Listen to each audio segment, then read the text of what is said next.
Hello, dear colleagues. Greetings, ladies and gentlemen.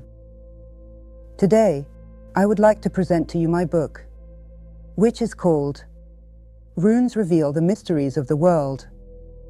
This is the first book in the series on runes that I have written for you. And this book is an entry point, an initiation into the runic tradition. This book is about the Elder Futhark, about the 24 runes of the Elder Futhark that were passed down to us by our ancient ancestors, so that we could not only discover what runes are, but also understand how to use them properly, to use them correctly as magical symbols, and to apply the knowledge they carry in the right way. As many of you know, the Elder Futhark consists of 24 runes, which are in turn divided into 3 aetts, 3 families, and this is by no means an accident. Each of these 3 aetts has its own meaning, and in this book, the book Runes Reveal the Mysteries of the World that I am presenting to you, I try to explain in detail what each of these aetts means, and why the runic row is constructed in this particular way and in no other. Runes are a system of specific magical connections. These connections are shown on the Yggdrasil tree, and if we understand them correctly and activate them properly, then through them, we gain access to the vast databases represented on the Yggdrasil tree in the form of the worlds. These are magical forms of knowledge of a beyond human nature. However, in order to receive and perceive this knowledge, you must master an instrument, and that instrument is the runes. If you activate them within yourself correctly, the result will certainly follow. There will be both an interpersonal transformation and an outer transformation of yourself in the surrounding environment.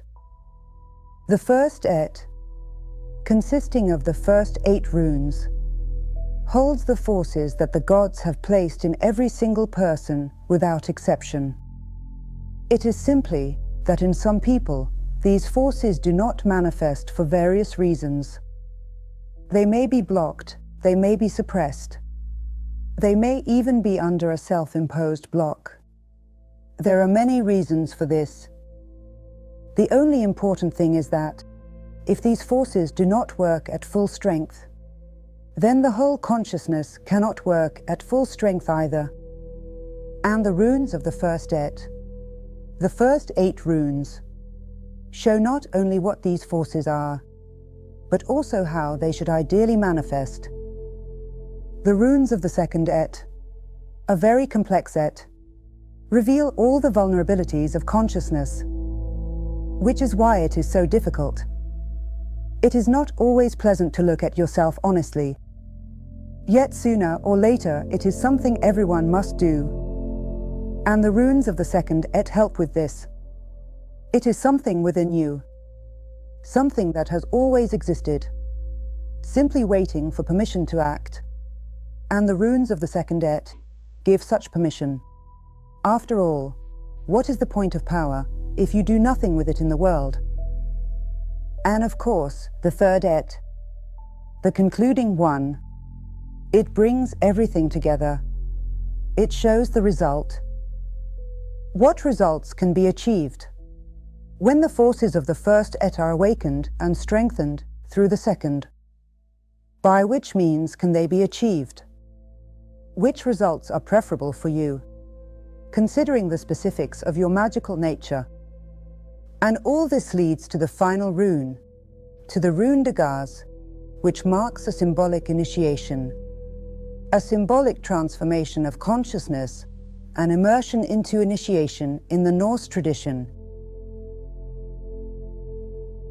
In this book, the first book I wrote in the series, an understanding unfolds that runes are not merely a tool for divination, nor ancient archaic symbols that are no longer of interest, or perhaps only of interest to specialists.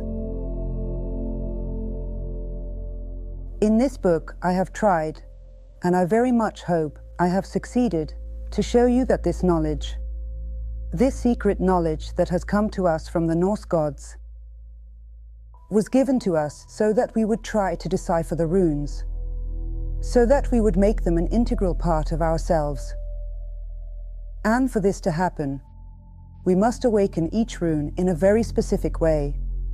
Here, in this book, I describe in detail the methodology I propose, so that this awakening becomes as effective as possible. Ultimately, awakening the entire Futhark within your own consciousness allows you to awaken your inner magic. For now, only the inner magic of your own body, your own consciousness, your own destiny, your own memory, lineage and blood. When the runes of the Futhark form a circle, when the first rune connects with the last, something like a perpetual motion machine forms within consciousness. The runes begin to reinforce one another when the barriers that limit them within consciousness are removed. And that is the first step towards magic. Not only inner magic, but outer magic as well. In the book,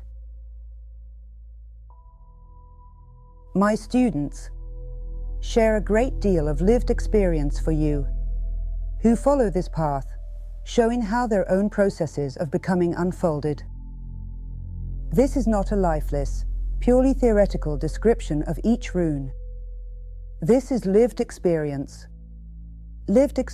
of many people, people of different ages, different social backgrounds, different levels of education, different interests and different desires. Yet, one thing united them. They were certain that no one else in this world, apart from themselves, truly wished for them to possess magical power. And this understanding allows them to overcome all inner obstacles. I very much hope, colleagues, that this book will help you, just as it helped them. I wrote it for you. This book will also allow you to acquire a very important skill. A skill that is primary and essential in the magical art. The ability to feel a symbol. Because all magical knowledge is in one way or another encoded through symbolism. And of course, you can know a symbol. You can understand it. You can decipher it. But if you do not feel it, there will be no magic. So, the runes are a great gift from our predecessors, from our gods, who gave us this knowledge, so that we would not only gain mastery in magic, but also learn this fundamental skill. I very much hope, colleagues, that this book will be that very guide that will allow you to achieve such a result.